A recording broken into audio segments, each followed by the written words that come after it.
ನಮಸ್ಕಾರ ಗೆಳೆಯರಿ, stock market Kannada ಚಾನಲ್ಗೆ ಸ್ವಾಗತ ಸುಸ್ವಾಗತ. ಗೆಳೆಯರಿ, ವಿಡಿಯೋದಲ್ಲಿ ಒಂದು ಇಂಪಾರ್ಟೆಂಟ್ ಆಗಿರುವಂಥ ಟಾಪಿಕ್ನ ಬಗ್ಗೆ ಕವರ್ ಮಾಡ್ತಾ ಇದ್ದೀನಿ. ಬಹುಶಃ ಈಗಾಗಲೇ ನೀವು ಈ ಸುದ್ದಿಯ ಬಗ್ಗೆ ನೋಡಿರ್ಬೋದು. ನಿನ್ನೆನೆ ಸುದ್ದಿ ಬಂತು. ನೋಡೋಣ ಏನ್ ಸುದ್ದಿ, ನಾವು ಇದರಿಂದ ತಿಳ್ಕೊಳ್ಬೇಕಾಗಿರೋದೇನು, ಮಾರ್ಕೆಟಲ್ಲಿ ಹೇಗೆಲ್ಲ ನಡೆಯುತ್ತೆ ಅನ್ನೋದ್ರ ಬಗ್ಗೆ ತಿಳ್ಕೊಳ್ಳೋಣ. ಮೊದಲಿಗೆ ಡಿಸ್ಕ್ಲೇಮರ್ ಕೊಡ್ಲಿಕ್ಕೆ ಇಷ್ಟಪಡ್ತೀನಿ. ಇಲ್ಲಿ ಯಾವುದಾದ್ರೂ ಸ್ಟಾಕನ್ನು ಮೆನ್ಷನ್ ಮಾಡಿದ್ರೆ ಅದು ಯಾವುದನ್ನು ಕೂಡ ನಾನು ರೆಕಮೆಂಡ್ ಮಾಡ್ತಿಲ್ಲ. ನೀವು ಫರ್ದರ್ ಸ್ಟಡಿ ಮಾಡಿ ಡಿಸಿಷನ್ ತಗೊಳ್ಬೋದು. ಆಸ್ ಎ ಎಜುಕೇಷನಲ್ ಪರ್ಪಸ್ ನಾನು ವಿಡಿಯೋ ಮುಂದೆ ತರ್ತಾ ಇದ್ದೀನಿ. ಹೇಳಿದ್ರೆ ಎಸ್ಪೆಷಲಿ ಇದು ಸೆಬಿಯಿಂದ ಬಂದಂಥ ಒಂದು ಬ್ರೇಕಿಂಗ್ ಸುದ್ದಿಯ ಬಗ್ಗೆ ಆಗಿದೆ. ನೋಡ್ಬೋದು, ಸೆಬಿ ರೈಡ್ಸ್ ಟ್ರೇಡಿಂಗ್ ಗುರು ಅವಧೂತ್ ಸಾಟೆಸ್ ಖಜರತ್ academy in crack down on ಇನ್ಫ್ಲುಯೆನ್ಸರ್ಸ್. ಬಹುಶಃ ನೀವು ಕೂಡ ನೋಡಿರ್ತೀರಿ, ಅಡ್ವರ್ಟೈಸ್ಮೆಂಟ್ಸ್ ಕೂಡ ಬರುತ್ತೆ. ಈವನ್ ಕನ್ನಡದಲ್ಲೂ ಕೂಡ ಇವರು ಟ್ರೇಡಿಂಗ್ ಬಗ್ಗೆ ತಿಳಿಸ್ಕೊಡ್ತಾರೆ. ಇವರ ಮೇಲೆ ನಿನ್ನೆ ಅಂತಂದ್ರೆ ಮೊನ್ನೆನೆ ಅಂತ ಹೇಳ್ಬೋದು, ಸೆಬಿ ರೈಡ್ ಮಾಡಿದೆ ಇವರ ಆಫೀಸಸ್ ಮೇಲೆ. ಅಲ್ಲಿ ಹಲವು ಡಾಕ್ಯುಮೆಂಟ್ಸ್ ಅನ್ನ ವಶಪಡಿಸಿಕೊಂಡಿದೆ. ಜೊತೆಗೆ ಸಾಫ್ಟ್ವೇರ್ಸ್ ಆಗ್ಬೋದು, ಕಂಪ್ಯೂಟರ್ ಸಿಸ್ಟಮ್ಸ್ ಆಗ್ಬೋದು, ಈ ರೀತಿಯ ವಸ್ತುಗಳನ್ನ ಸೆಬಿ ವಶಪಡಿಸಿಕೊಂಡಿದೆ. ಅದನ್ನ ಎನ್ಕ್ವೈರಿ ಕೂಡ ಮಾಡುತ್ತೆ ಮುಂದಿನ ದಿನಗಳಲ್ಲಿ. ಹಾಗಾದ್ರೆ ಯಾಕೆ ಇವರ ಮೇಲೆ ರೈಡ್ ಆಗಿದೆ, ಯಾವ ರೀತಿಯ ಆರೋಪ ಇವರ ಮೇಲೆ ಬಂದಿದೆ ತಿಳ್ಕೊಳ್ಳೋಣ. ನೋಡ್ಬೋದು, ಸೆಬಿ ರೈಡ್ಸ್ ಟ್ರೇಡಿಂಗ್ ಗುರು ಅವಧೂತ್ ಸಾಟೆಸ್ ಖಜರತ್ academy in crack down on influencers. Money ಕಂಟ್ರೋಲ್ನ ಹೆಡ್ಲೈನ್ ಇದು. ನೋಡ್ಬೋದು, a popular weekend gateway in the Sahyadri hills at 6:30 AM August 20 officials led by SEBI deputy general manager knocked on the doors of trader and market influencer Avadhut Sathe who has been under the regulator scanner for months. ಸುಮಾರು ಹಲವು ತಿಂಗಳುಗಳಿಂದ ಇವರನ್ನ watch ಮಾಡಿದೆ SEBI. Watch ಮಾಡಿದ ನಂತರ ಈ ರೀತಿಯ ride ಅನ್ನ ಕಂಡಕ್ಟ್ ಮಾಡಿದೆ.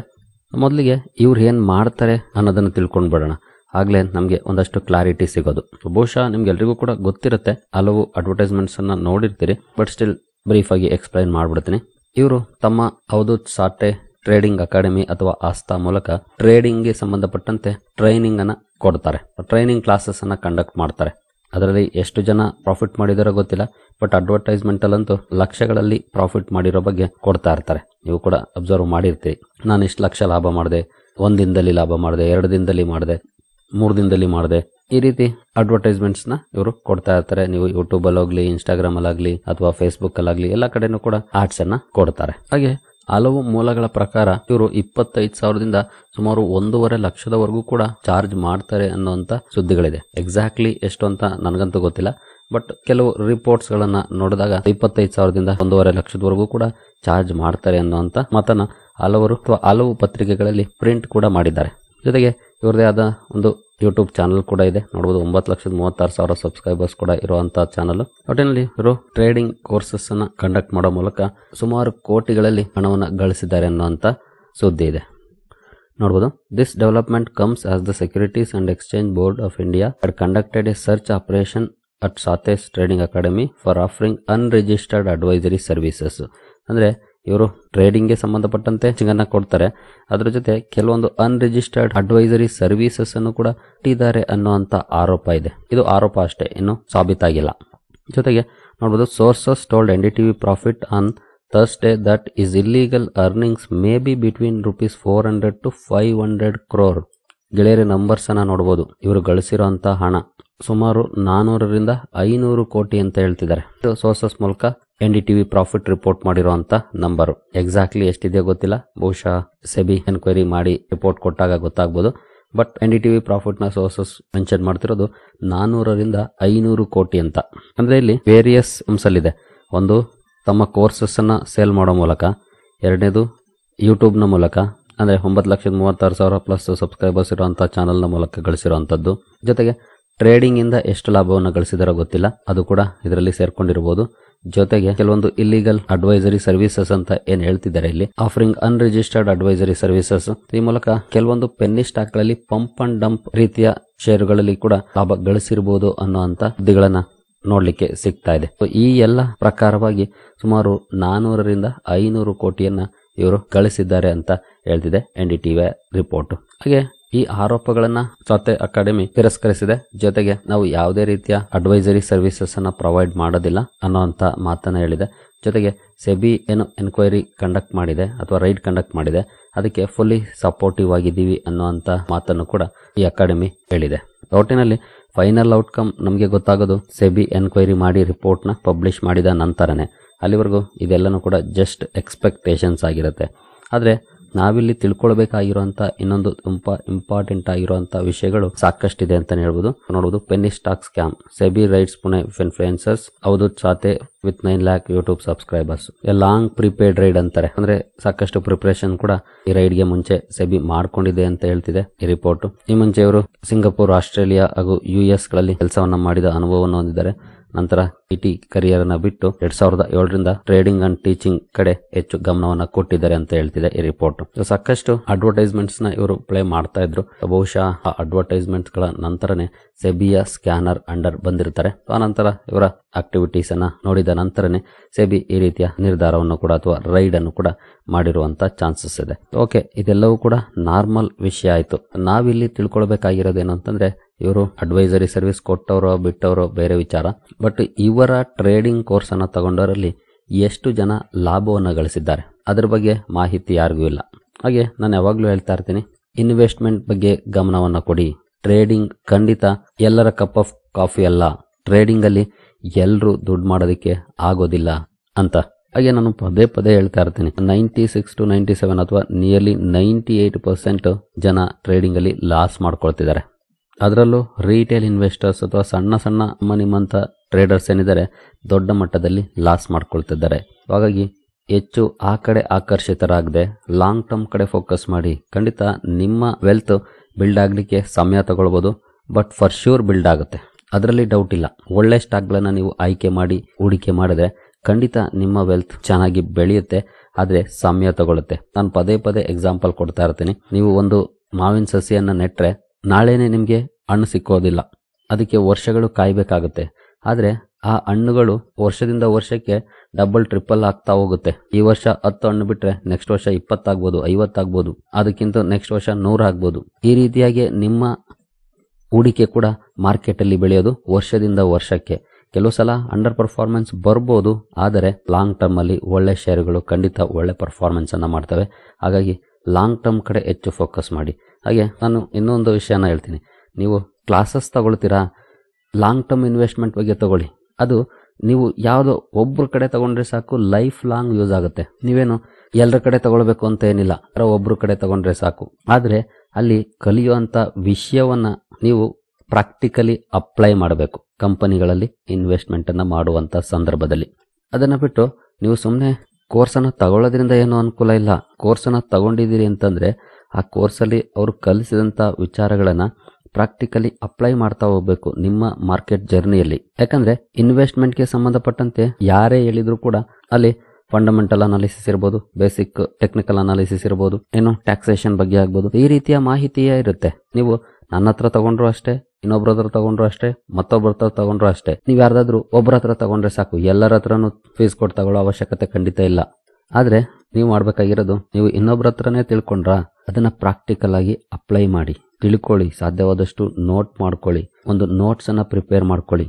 ಅದನ್ನ ಪದೇ ಪದೇ ಕಂಪನಿಗಳ ಮೇಲೆ ಅಪ್ಲೈ ಮಾಡ್ತಾ ಹೋಗಿ. ಫಸ್ಟ್ ಕೇಸ್ ಸ್ಟಡಿ ಮಾಡ್ತಾ ಹೋಗಿ. ನೀವೇ ಫಾರ್ ಎಕ್ಸಾಂಪಲ್ ಯಾವುದೋ ಒಂದು ಕೆಲವೊಂದು ರೇಷಿಯೋಸ್ ಅನ್ನ ನೋಡಿದ್ರೆ ನಮಗೆ ಒಳ್ಳೆ ಕಂಪನಿಗಳು ಫೈಂಡ್ ಆಗುತ್ತೆ ಅಂತ ಹೇಳ್ತೀವಿ ಅಂತ ಇಟ್ಕೊಳ್ಳಿ. ಒಂದು 4-5 ಕಂಪನೀಸ್ನ 10 ಕಂಪನೀಸ್ನ ಐಡೆಂಟಿಫೈ ಮಾಡಿ ಒಂದು ನೋಟ್ಬುಕ್ ಅಲ್ಲಿ ಬರ್ಕೊಳ್ಳಿ. ಈ ಕಂಪನಿಯ ROE ಎಷ್ಟಿದೆ, ROCE ಎಷ್ಟಿದೆ, PE ರೇಷಿಯೋ ಎಷ್ಟಿದೆ, ಸ್ಟಾಕ್ ಪ್ರೈಸ್ ಈಗ ಇಷ್ಟಿದೆ, ನಂತರ ರೆವಿನ್ಯೂ ಇಷ್ಟು ಪ್ರಮಾಣದಲ್ಲಿ ಬೆಳೀತಿದೆ, ಮುಂದೆ ಒಳ್ಳೆ ಲಾಭ ಕೊಡುವಂತ ಲಕ್ಷಣ ಇದೆ ಅನಿಸ್ತಾ ನೋಟ್ ಮಾಡ್ಕೊಳ್ಳಿ ಬುಕ್ಕಲ್ಲಿ. ನಂತರ 6 ತಿಂಗಳು, ವರ್ಷನೋ, 1.5 ವರ್ಷನೋ, 2 ವರ್ಷನ ಕಳೆಯುತ್ತೆ, ಒಂದ್ಸಲ ರೀಚೆಕ್ ಮಾಡ್ಕೊಳ್ಳಿ. ನೀವು ಇನ್ವೆಸ್ಟ್ಮೆಂಟ್ ಅನ್ನ ಮಾಡಿರ್ತೀರಿ ಬೇರೆ ಯಾವ್ದೋ ಸ್ಟಾಕ್ ಅಲ್ಲಿ, ಬಟ್ ಈ ರೀತಿಯಾಗಿ ಕ್ರಾಸ್ ಚೆಕ್ ಮಾಡೋ ಮೂಲಕ ಕೂಡ ನೀವು ಚೆಕ್ ಮಾಡ್ಕೊಳ್ಬಹುದು. ಅಥವಾ ಹಿಸ್ಟಾರಿಕಲ್ ನಂಬರ್ಸ್ ಅನ್ನ ಚೆಕ್ ಮಾಡ್ಕೊಳ್ಳಿ. ಹಿಂದಿನ ವರ್ಷ ಎಷ್ಟಿತ್ತು, ಅಥವಾ 2 ವರ್ಷದ ಹಿಂದೆ ಎಷ್ಟಿತ್ತು, ಈಗ ಎಷ್ಟಿದೆ, 2 ವರ್ಷದಿಂದ ಇಲ್ಲಿವರೆಗೂ ಪರ್ಫಾರ್ಮೆನ್ಸ್ ಹೇಗೆ ಮಾಡಿದೆ. ಈ ರೀತಿ ಪ್ರಾಕ್ಟಿಕಲಿ ಅಪ್ಲೈ ಮಾಡೋ ಮೂಲಕ ನೀವು ಬೆಟರ್ ರಿಸಲ್ಟ್ಸ್ ಅನ್ನ ಪಡ್ಕೊಳ್ಬಹುದು.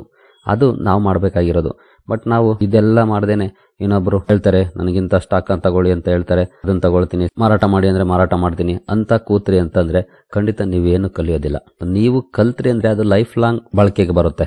ಕಲೀಲಿಲ್ವಾ ಇನ್ನೊಬ್ಬರ ಮೇಲೆ ಡಿಪೆಂಡ್ ಆಗುತ್ತೆ ನಿಮ್ಮ ಡಿಸಿಷನ್ ಲೈಫ್ ಲಾಂಗ್. ಹಾಗಾಗಿ ಸಾಧ್ಯವಾದಷ್ಟು ಲರ್ನಿಂಗ್ ಕಡೆ ಫೋಕಸ್ ಮಾಡಿ, ಅರ್ನಿಂಗ್ ಆಟೋಮೆಟಿಕ್ ಆಗುತ್ತೆ. ನಾನು ಇದನ್ನ ಪದೇ ಪದೇ ಹೇಳ್ತೀನಿ. ಈವನ್ ವಾರೆನ್ ಬಫೆಟ್ ಅವ್ರು ಹೇಳೋದು ಇದನ್ನೇ. ಅವರನ್ನ ಒಂದು ಇಂಟರ್ವ್ಯೂನಲ್ಲಿ ನಿಮ್ ತರ ನಾವು ಒಳ್ಳೆ ರಿಟರ್ನ್ಸ್ ಅನ್ನ ಗಳಿಸಬೇಕು, ಒಳ್ಳೆ ಲಾಭವನ್ನ ಮಾಡಬೇಕು ಅಂತಂದ್ರೆ ಏನ್ ಮಾಡ್ಬೇಕು ಅಂತ ಕೇಳಿದ್ರೆ ಅವ್ರು ಹೇಳೋ ಒಂದೇ ಒಂದು ಉತ್ತರ, ರೀಡ್ 1000 pages ಎವ್ರಿ ಡೇ ಅಂತಾರೆ. ದಿನಕ್ಕೆ 1000 ಪೇಜ್ಗಳನ್ನ ಓದಿ ಅಂತ. ಕಂಪನಿಗೆ ಸಂಬಂಧಪಟ್ಟಂತೆ ಕಂಪನಿಗಳ ಫೈನಾನ್ಷಿಯಲ್ಸ್ ಆಗ್ಬೋದು, ಫಂಡಮೆಂಟಲ್ಸ್ಗೆ ಸಂಬಂಧಪಟ್ಟಂತೆ ಆಗ್ಬೋದು, ಆ ಕಂಪನಿಯ ಬಿಸ್ನೆಸ್ಗೆ ಸಂಬಂಧಪಟ್ಟಂತೆ ಆಗ್ಬೋದು. ರೀಡ್ 1000 pages ಎವ್ರಿ ಡೇ ಅಂತಾರೆ. ಯಾಕೆ ಆ ರೀತಿಯ ಮಾತು ಹೇಳ್ತಾರೆ ಅಂತಂದ್ರೆ, learning will improve your earning. ಇದನ್ನ ಅರ್ಥ ಮಾಡ್ಕೊಳ್ಳಿಲ್ಲ ಅಂತಂದ್ರೆ ಖಂಡಿತ ನಾವು ಲೈಫ್ ಲಾಂಗ್ ಇವತ್ತು ಹೆಂಗಿದೀವೋ ಹಂಗೆ ಇರ್ತೀವಿ. ನಿಮ್ಗೆ ಏನ್ ದಿನ ಪೂರ್ತಿ 8 hour ಕೊಡಿ ಅಂತ ಏನಲ್ಲ, ದಿನಕ್ಕೆ 1 hour ಟೈಮ್ ಕೊಟ್ರೆ ಸಾಕು. 1 hour ಅಥವಾ ವೀಕೆಂಡ್ ಅಲ್ಲಿ 3 to 4 hours ಟೈಮ್ ಕೊಟ್ರೆ ಸಾಕು ನಿಮಗೆ ಬೇಕಾಗಿರುವಂತ ವಿಷಯವನ್ನ ತಿಳ್ಕೊಳ್ಳಿಕ್ಕೆ. ನೀವೇನು 5000 ಕಂಪನೀಸ್ನ ಅನಲೈಸ್ ಮಾಡುವಂತ ಅವಶ್ಯಕತೆ ಇಲ್ಲ.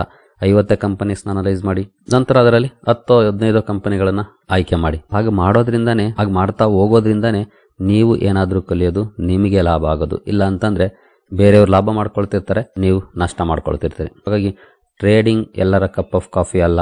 ದಯವಿಟ್ಟು ಅದ್ರ ಕಡೆ ಹೆಚ್ಚು ತಲೆ ಕೆಡಿಸ್ಕೊಳಕ್ ಹೋಗ್ಬೇಡಿ. ಇನ್ವೆಸ್ಟ್ಮೆಂಟ್ ಕಡೆ ಹೆಚ್ಚು ಒತ್ತು ನೀಡಿ, ಜೊತೆಗೆ ಲರ್ನಿಂಗ್ ಕಡೆ ಹೆಚ್ಚು ಒತ್ತು ನೀಡಿ. ಕಲಿಯಿರಿ. ಜೊತೆಗೆ 5 ವರ್ಷ ಅಂದ್ರೆ ಕಣ್ಮುಚ್ಚಿ ತೆಗಿಯೋದ್ರಲ್ಲಿ ಆಗ್ಬಿಟ್ಟಿರುತ್ತೆ. ಫಾರ್ ಎಕ್ಸಾಂಪಲ್ ನೀವೇ ನೋಡಿ, ಲಾಕ್ ಡೌನ್ ಆಗಿ 5 ವರ್ಷ ಆಯ್ತು. ನಿನ್ನೆ ಮೊನ್ನೆ ಆದಂಗಿದೆ, ಆದ್ರಾಗ್ಲೇ 5 ವರ್ಷ ಆಗಿದೆ. ಇದನ್ನ ನಾವು ಅರ್ಥ ಮಾಡ್ಕೊಳ್ಬೇಕು. ದಿನಗಳು ಉರುಳುತ್ತಾ ಹೋಗುತ್ತೆ. ಹಾಗಾಗಿ 5 ವರ್ಷ ಕಾಯ್ಬೇಕಾ ಅನ್ನೋದಕ್ಕಿಂತ 5 ವರ್ಷನ ಈ ರೀತಿಯ ಮನಸ್ಥಿತಿಗೆ ಬನ್ನಿ. ಇಲ್ಲಿ ಇವ್ರ ಮೇಲೆ ರೈಡ್ ಆದ್ರೆ ಅದೇನು ಅವ್ರಿಗೆ ಹೊಡೆತವನ್ನ ಕೊಡೋದಿಲ್ಲ. ಯಾಕಂತಂದ್ರೆ ಇನ್ ಕೇಸ್ ರಿಪೋರ್ಟ್ ಮೂಲಕ ಬರ್ತಿರೋಂತ ಸುದ್ದಿ ಏನಿದೆ, 400-500 ಕೋಟಿ ಅಷ್ಟನ್ನೇನಾದ್ರೂ ಅವರು ಗಳಿಸ್ಕೊಂಡಿದ್ರೆ ವೆಲ್ ಸೆಟಲ್ಡ್ ಆಗ್ಬಿಟ್ಟಿರ್ತಾರೆ. ಇನ್ ಕೇಸ್ ಸೆಬಿ ಒಂದು 50 ಕೋಟಿ ದಂಡ ಹಾಕುತ್ತಾ, ಹಾಕ್ಲಿ ಬಿಡಿ, ಕಟ್ಬಿಟ್ಟು ಉಳ್ದಿದ್ಕೊಂಡು ಆರಾಮಾಗಿರ್ತಾರೆ ಅಲ್ವಾ. ಹಾಗಾಗಿ ಟ್ರೇಡಿಂಗ್ ಕಡೆ ತಲೆ ಕೆಡಿಸ್ಕೊಳಕ್ ಹೋಗ್ಬೇಡಿ, ಇನ್ವೆಸ್ಟ್ಮೆಂಟ್ ಕಡೆ ತಲೆ ಕೆಡಿಸ್ಕೊಳ್ಳಿ ಹೆಚ್ಚು. ಜೊತೆಗೆ ಇನ್ವೆಸ್ಟ್ಮೆಂಟ್ಗೆ ಸಂಬಂಧಪಟ್ಟಂತೆ ಯಾರಾದ್ರೂ ಕ್ಲಾಸ್ ಮಾಡ್ತಾರೆ ಅಂದ್ರೆ, ನಿಮಗೆ ಇನ್ನು ಗೊತ್ತಿಲ್ಲ, ಈಗ ಬಿಗಿನರ್ ಸ್ಟೇಜ್ ಅಲ್ಲಿ ಇದ್ದೀರಿ ಅಂತಂದ್ರೆ ಎಲ್ಲಾದ್ರೂ ಸೇರ್ಕೊಳ್ಳಿ. ಬಟ್ ಕಲೀರಿ. ಕಲಿತ ವಿಷಯವನ್ನ ಪ್ರಾಕ್ಟಿಕಲಿ ಅಪ್ಲೈ ಮಾಡಿ. ನಾವು ಕೂಡ ತರಬೇತಿ ಕಾರ್ಯಕ್ರಮನ ಮಾಡ್ತಿದೀವಿ. ಸುಮಾರು ಜನ ಈಗಾಗಲೇ ಸೇರ್ಕೊಂಡಿದ್ದೀರಿ ಕೂಡ. ಏನೋ ಇಂಟ್ರೆಸ್ಟ್ ಇರೋರು ಕಾಂಟ್ಯಾಕ್ಟ್ ಮಾಡ್ಬೋದು ಕೂಡ. ನಾನು ಪ್ರತಿದಿನ ಒಂದಲ್ಲ ಒಂದು ವಿಡಿಯೋದಲ್ಲಿ ಮೆನ್ಷನ್ ಮಾಡ್ತಾ ಇರ್ತೀನಿ. ಆದ್ರೆ ನಾವು ಹೇಳ್ಕೊಡ್ತೀವಿ, 6 ತಿಂಗಳು ಹೇಳ್ಕೊಡ್ತೀವಿ, ಆಮೇಲೆ ಸುಮ್ಮನಾಗ್ತೀವಿ. ನೀವು ಅದನ್ನ ಪ್ರಾಕ್ಟಿಕಲಿ ಅಪ್ಲೈ ಮಾಡಿಲ್ಲ ಅಂತಂದ್ರೆ ಏನೂ ಆಗೋದಿಲ್ಲ. 6 ತಿಂಗಳಾಗೋಗುತ್ತೆ, ನೀವು ಸುಮ್ಮನೆ ಆಗ್ತೀರಿ. ಮತ್ತೆ ಅದೇ same old style of investing. ಅದೇ ಕಲಿತ ವಿಷಯವನ್ನ ಪ್ರಾಕ್ಟಿಕಲಿ ಅಪ್ಲೈ ಮಾಡಿದ್ರೆ ಒಳ್ಳೆ ರಿಸಲ್ಟ್ಸ್ ಬಂದ್ರೆ ಲಾಭ ಯಾರಿಗೆ? ನಿಮ್ಗೇನ. ಜೊತೆಗೆ ಆ ರಿಸಲ್ಟ್ಸ್ ಏನಿದೆ ಅದು ಕೊಡೋ ಖುಷಿ ಬೇರೆ ಯಾವ್ದ್ರಲ್ಲೂ ಸಿಗೋದಿಲ್ಲ.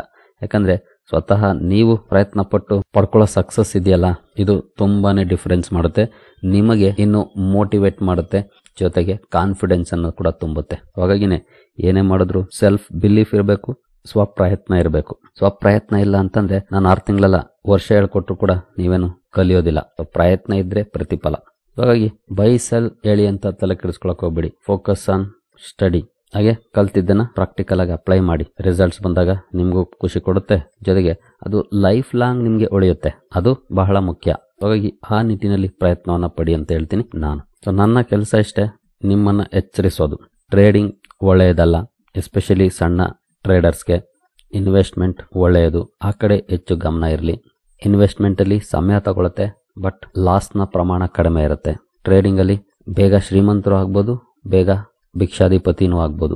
ಅದು ಈಗಾಗಲೇ ನಿಮ್ಗೆ ಎಲ್ರಿಗೂ ಗೊತ್ತಿದೆ. So focus on long term, ಜೊತೆಗೆ focus on learning. In case ನಮ್ಮ ತರಬೇತಿ ಕಾರ್ಯಕ್ರಮಕ್ಕೆ ಏನಾದರೂ ನಿಮಗೆ ಇಂಟ್ರೆಸ್ಟ್ ಇದೆ ಅಂತಂದ್ರೆ ಚಾನಲ್ ಡಿಸ್ಕ್ರಿಪ್ಷನ್ ಅಲ್ಲಿ ಇಮೇಲ್ ಐಡಿ ಇದೆ. ಇಮೇಲ್ ಮಾಡಿ, ನಿಮಗೆ ಹೆಚ್ಚಿನ ವಿಷಯವನ್ನ ಇಮೇಲ್ ಮೂಲಕ ತಿಳಿಸ್ತೀವಿ. ಸರಿಗಳಿರಿ, ಈ ವಿಡಿಯೋ ನಿಮಗೆ ಇಷ್ಟ ಆಗಿದೆ ಅನ್ಕೊಳ್ತೀನಿ. ಒಂದಷ್ಟು ವಿಚಾರಗಳು ರಿಪಿಟೇಷನ್ ಇರುತ್ತೆ. ಖಂಡಿತ ನೀವು ಅದನ್ನ ಹೇಗ್ ಬೇಕಾದ್ರೂ ತಗೊಳ್ಬಹುದು. ರಿಪೀಟೆಡ್ ಆಗಿ ಹೇಳೋ ಉದ್ದೇಶ ಇಷ್ಟೇ, ಒಂದಷ್ಟು ಜನರಾದ್ರೂ ಬದಲಾಗ್ಲಿ ಅಂತ. ಅದನ್ನ ಬಿಟ್ಟು ನಮ್ದೇನೇನು ಬೇರೆ ಉದ್ದೇಶ ಇಲ್ಲ. ಸರಿಗಳಿರಿ, ಮುಂದಿನ ವಿಡಿಯೋದಲ್ಲಿ ಸಿಗೋಣ. ಅಲ್ಲಿವರೆಗೂ ಜೈ ಹಿಂದ್, ಜೈ ಕರ್ನಾಟಕ.